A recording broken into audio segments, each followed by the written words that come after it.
So my name is Roman Campos Oriola, and I'm the lead game designer on Ghost Recon Future Soldier.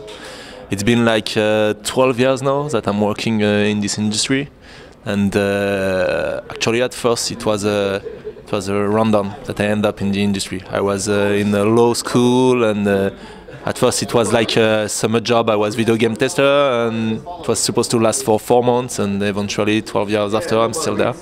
Why I'm working on Future Soldier? Well, it's been like now 7 years that I'm working at Ubisoft in the Paris development studio, and since Advanced Warfighter 1, now the Ghost Recon franchise is developed in Paris, and now I'm the lead game designer on Ghost Recon Future Soldier.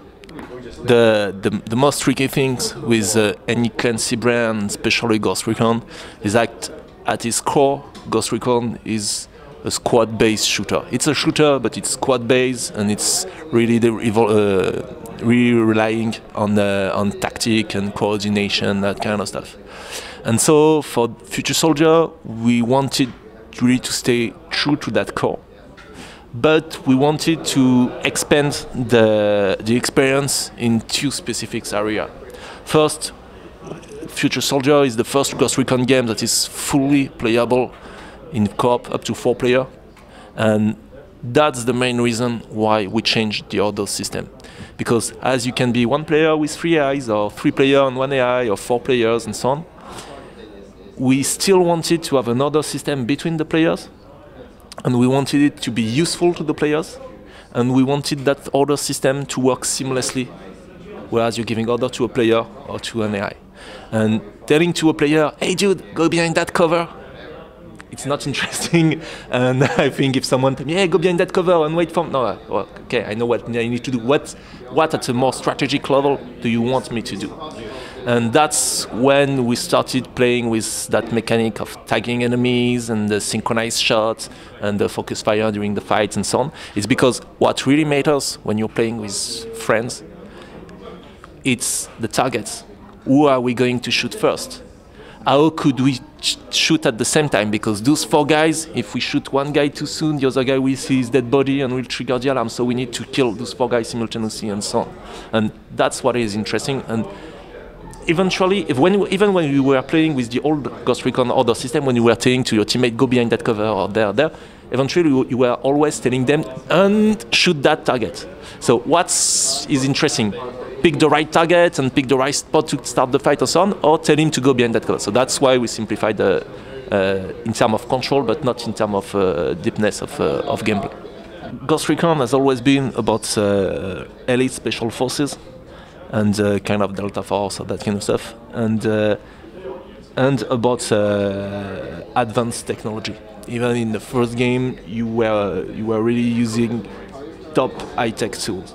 And so we wanted to keep that and improve around that. So basically, we have some consultants that are experts in that. We work with the guys that's also working with NATIC, which is one of the laboratories that's working closely with the US Army and so on, and looking a lot at military events where they show new prototypes and that kind of stuff.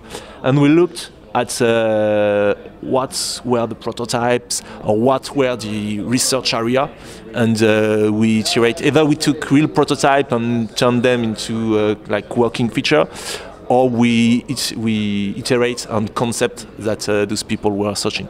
But nothing that is in the game isn't realistic in some years. So that project lasts for it's been like 4 years that it's in development. So at first we had gone a little bit too far in terms of sci-fi aspect, and we had lost that believability aspect that needs to be core in the Tom Clancy brand. So that's why the game, in terms of look and also in terms of setting, has evolved since 2 years, because we wanted it to become more believable, and so that's why we removed some aspects of it and really center it around that fantasy of being part of a special platoon. Developing a game is like any creative industry. You work on some prototype, you iterate on them, then you have people playtesting, or you take feedback, or even by yourself you look at where you end up and what was the mandate, and maybe on that we were wrong. Or, oh, that is really cool. We should continue iterate on it. It's any creative industry. It's the same kind of iterative aspect. So yeah, sometimes things don't work, or sometimes things are not in the mandate or in the fantasy you want to fulfill. Yeah, but just trash them and go back to the whiteboard. How much is left? Actually, quite a lot. Of course, some stuff have been removed, like really sci-fi stuff, like big walking drones or rocket launcher shoulder pads or that kind of stuff. But in fact, those were details.